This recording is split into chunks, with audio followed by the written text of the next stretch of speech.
Louisa. Hello. Sounds so seductive. We're back. How are you?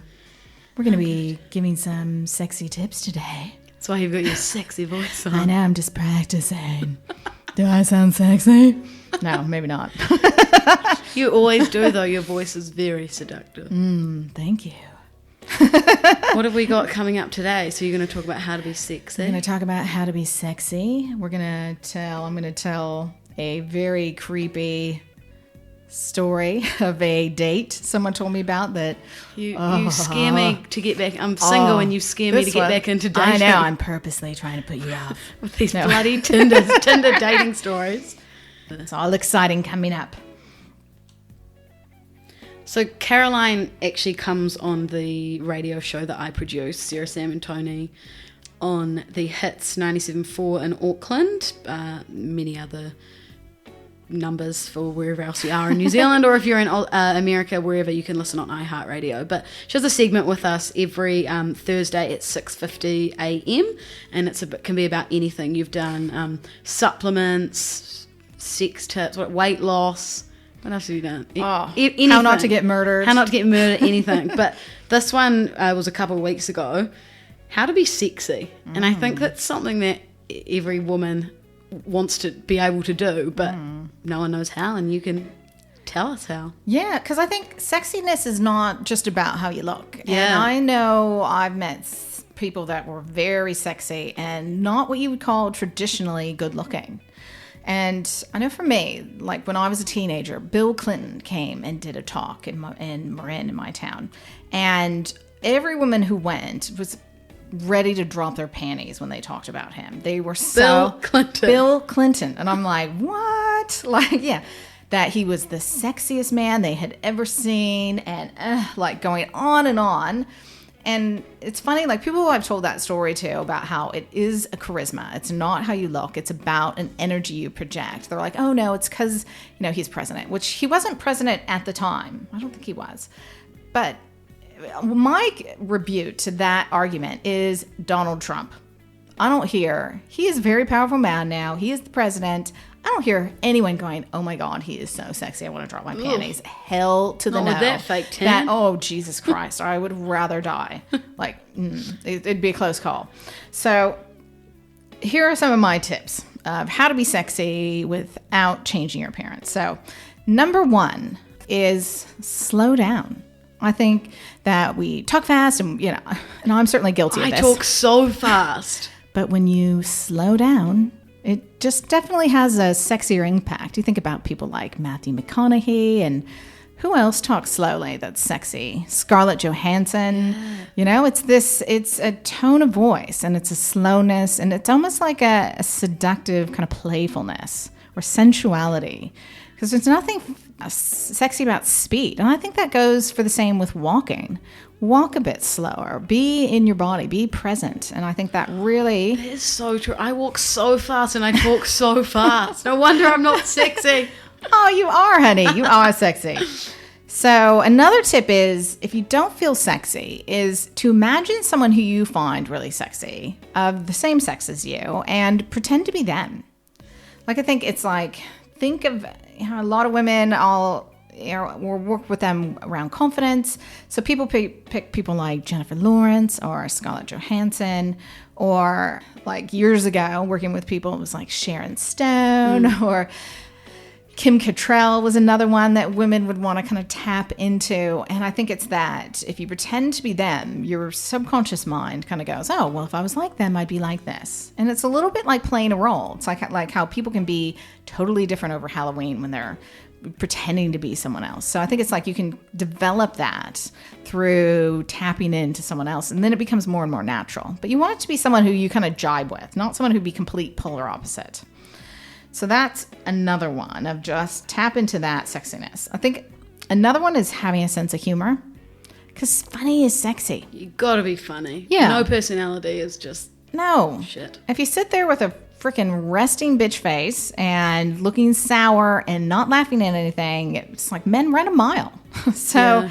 I think it's that laugh and have fun. Laugh at yourself. And I think people will find you way sexier because there's a lightness to you.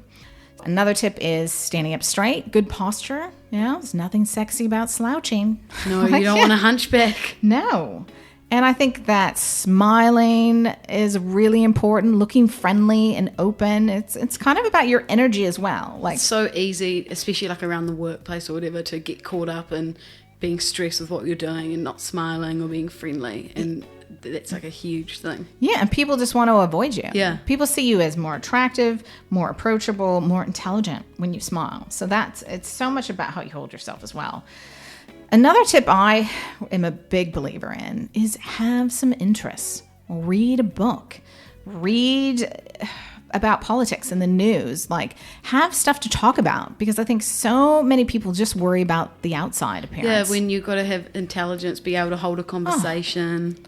I've gone out with some very good-looking men that I wanted to poke my own eyes out by the end of the evening because they were so boring. You just couldn't hold a good conversation with them about anything. It was topical or relevant. No, it was either, their meal plan and how many times they worked out. They would describe their entire workout to me. No one gives a shit that you eat chicken and broccoli every meal. No, I don't care. That's great for you. I don't mind discussing diet and stuff like that. But if that's all you have to talk about, you are fucking boring and not sexy. I don't care what you look like. Yeah, you have to have that kind of intellectual connection as well.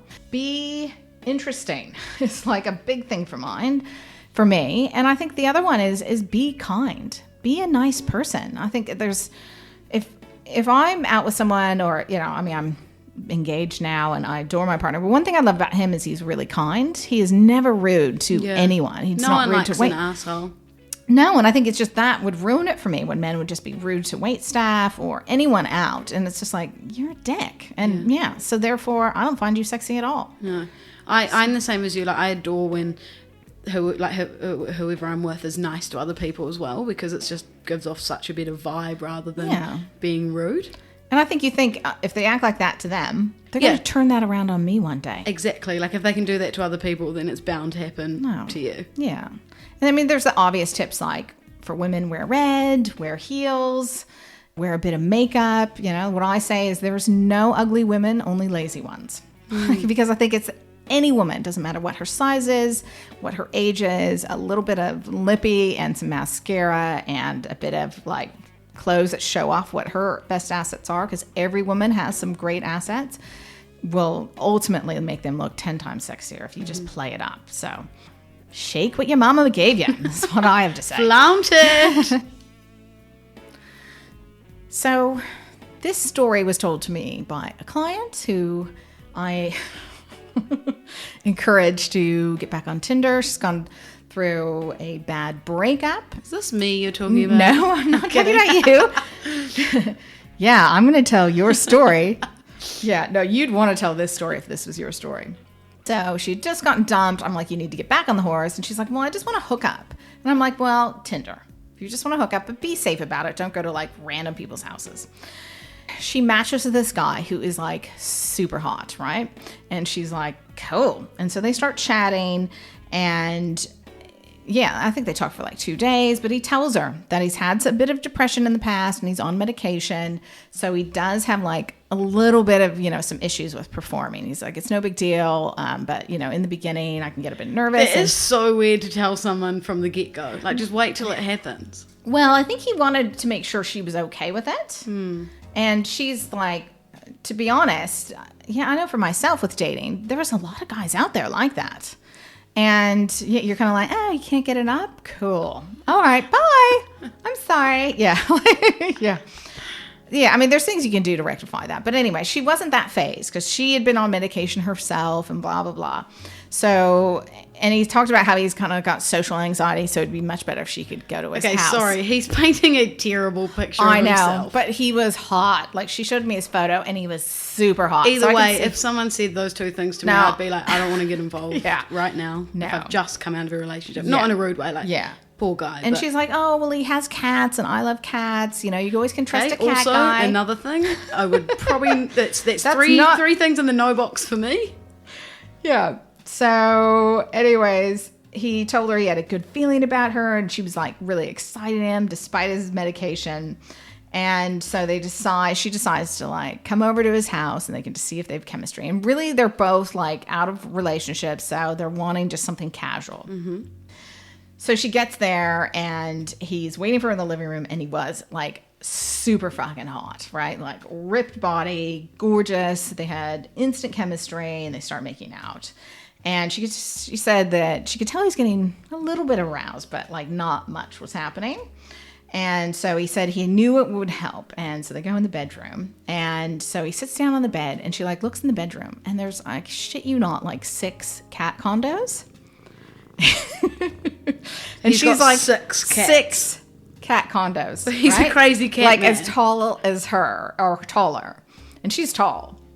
And she's like, oh, and she's got 2 cats herself, right? And loves cats. Yeah. Well, 9 cats come out from under the bed. 9. Oh my God, and that's his thing that gets him going. So he lies on the bed and he starts like petting his cats and they're all rubbing, and she can see in his pants he's getting this massive erection. No, you're taking the piss. No, I swear to God. Swear to God. And she's going, yeah. Oh so my God, did her, she get out of that house pronto? Yeah, he pulls her down on to the bed, and the cats all like jump up onto the perches, and so they're all like watching. Oh my God, it's like the Lion King. And they're like meow, meow, like cheering them on, and and he's trying to kiss her, and he's got a massive heart on now, like no problems at all. This is a nightmare. Yeah, and she's just like, what the fuck? So she's standing there freaking out. And yeah, he's like, okay, I'm ready now. That always helps. And she's just like, you know what? I am not done. comfortable. And so she's like, okay, I'm out of here. I got to go. So she gets her stuff. She's going, and he's like begging her and going, no, you really help. She's like, I think the cats helped. And he was like, well, that helps too. But that's not weird. It's not weird. Yeah, it's the weirdest thing ever. You don't need the cats there. You just need the cats to help. But like he was like use your rubbing them hand. and then so she didn't even touch him. He rubs the cats and he gets a massive heart on. So anyway, she's like, I gotta go. And he's like, no, but you're the first girl, like the first time I've had a heart on with a girl. You're like, no, hun, it's the cats that are giving you that. Well, I think he's had other girls over, and I don't know. Obviously, every girl's gonna run a mile because that is the weirdest story I've ever heard. So she leaves, right? And he starts texting her the next day saying, oh, he knows she could really help him. And she's like, I'm not a fucking therapist. I'm sorry. Your cats are helping you. Yeah. So he sends her a photo of him naked with a heart on with all of his cats surrounding him on the bed. So then she blocked him. Yeah. That's the end of the creepy cat dude story. I've never ever heard anything so messed up.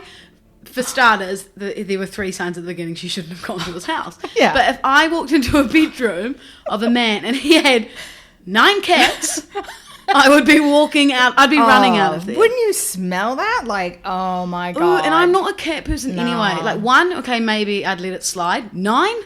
9? No. Who has 9 cats? No, Like, absolutely no. not. That's like only In his bedroom? in his bedroom. Kick them downstairs. And they all like were under the bed. Oh my God, I and, like, bet they never sleep came in out. his bed. I bet they all just like purr together when he goes to sleep. Oh, No matter how hot he is, you cannot. No, she was do like, that. he was so hot too. Oh my God, he was so hot.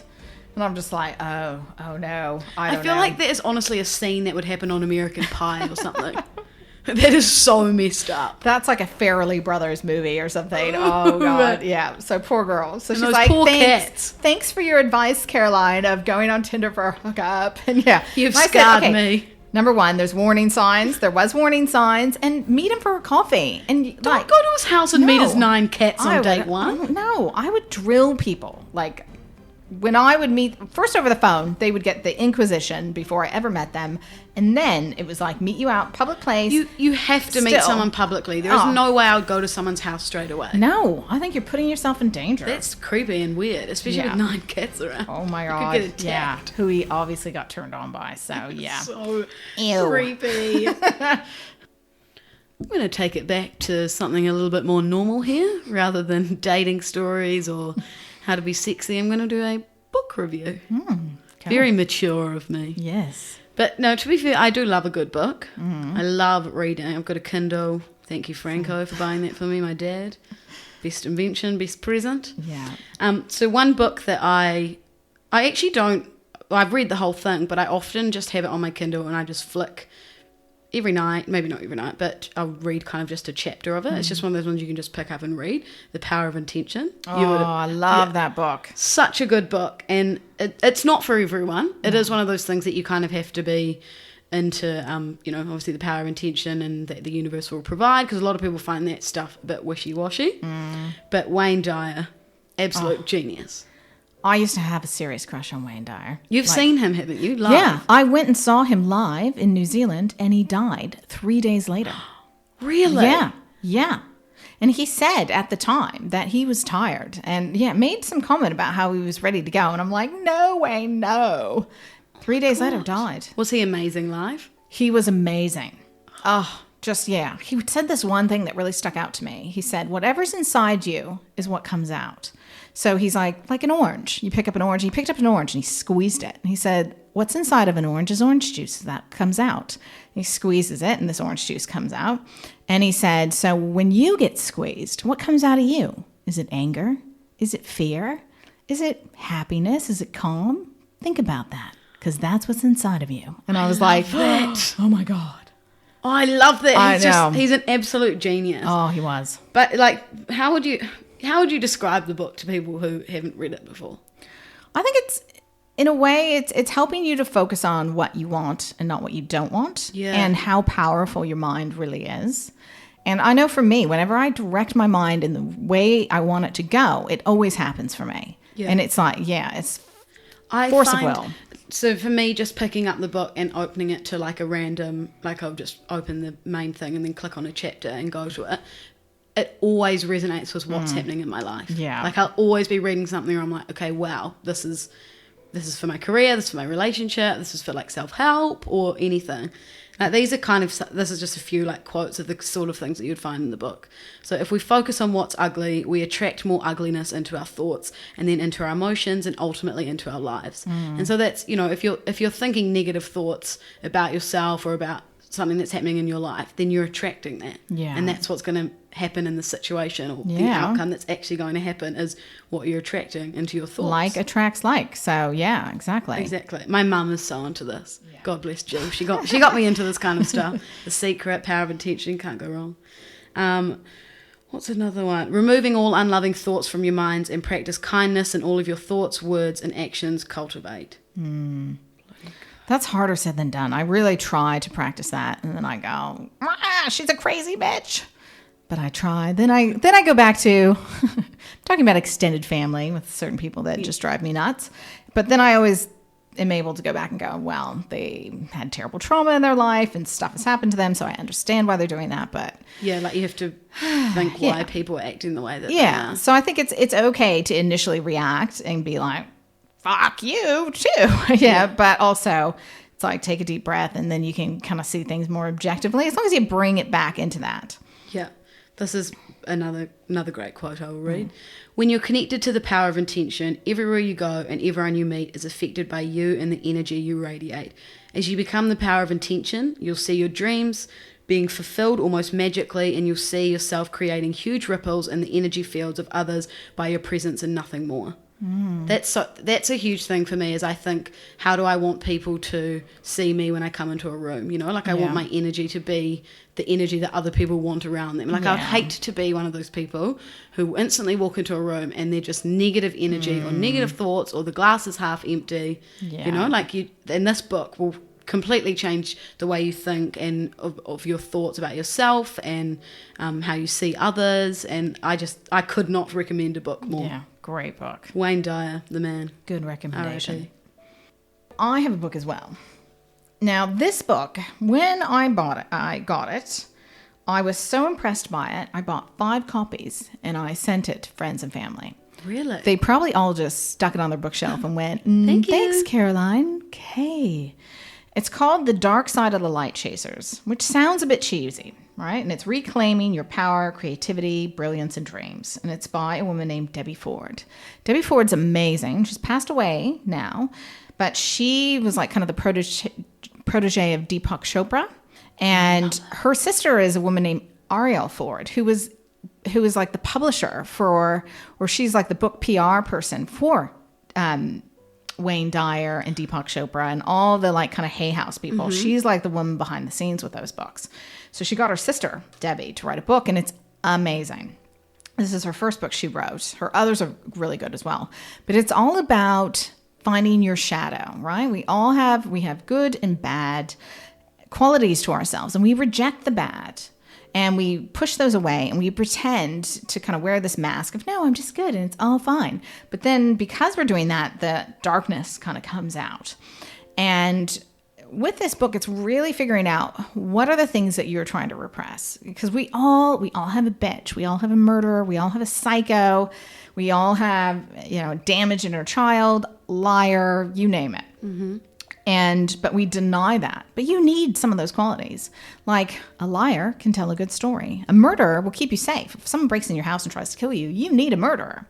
You need a bitch to get stuff done. So it's like these qualities are actually good. You just want to kind of turn them down and be in control of them. Yeah. So one of the exercises, she gets you to go through a list of all these different labels, like liar, bitch, slut, murderer, anything. And you see which ones are a trigger for you because it's different for everyone. Like, yeah, a lot of those names you call me, and I'm like, yeah, so. But other ones. You'll be like, what? Why did you say like that? Bitch. I'm like, no, I'm not a bitch, but I know I can be a bitch, right? Like, and I think before I did this work, I could be a bitch a lot more. And it was because it was like passive aggressive, and I would repress it, and then it would just come out. Mm. So, fantastic book of like clearing what's holding you back and becoming more whole. It's kind of based off Carl Jung's work, he was like Freud's protege, and they kind of had a big falling out because Jung became very spiritual. Oh. And so he's all about archetypes and so amazing book. Really, really good. Can I take that book home to read? Yes, you can. You're like, no, you can't. Because I know you will. I see you, so I'll get it back from you. It's a great book. So Dark Side of the Light Chasers by Debbie Ford. Amazing. Life-changing book. So that's my book. Great book reviews. Very spiritual from us. Yes. Episode 5 done and dusted. Hope we helped. I don't think we helped anyone with that cat story. That is the most effed up thing I've ever heard. No, but the story, the moral of the story is ask a lot of questions. Don't go to someone's house who has 9 cats. Do you get turned on by animals? That's a question you should ask on the phone. Number one thing I'm going to ask from Don't meet anyone before you have asked them a million questions. I used to make guys take a personality test before I meet them. You've told me that. Oh, yeah. That's too far. That's another story. You're like, hey, before we meet for this coffee, I just need you to do this adult attachment type test in relationships. I had 10 guys take it before I met my partner. He was the only one that was like a secure attachment type. I'll tell that story another time. Did he take that? They all did. I didn't have one man that said no. And I was just can you send me a copy of this? I will. And I would say, I'm just writing an article. It's really interesting. I mean, coming from a therapist too. It'd be a bit weird if I did it. Hey guys, so you want to take me out for a drink? I just need you to do this personality test. Oh, so funny. And then they'd come back as like not okay for me. And I'd be like, I'm sorry, I can't date you because you're an insecure attachment type and we won't be good together. And they'd be like, okay, cheers. Psycho bitch. Yeah. And I'd be like, bye. That is so funny. I know. Yeah. So make sure you subscribe to us, WTF Stories and Advice. And give us a review. And I'll put a link to the test. Well, I'll talk about it the next one. For the attachment type. Yeah. Yeah, I want to hear about it. Very important.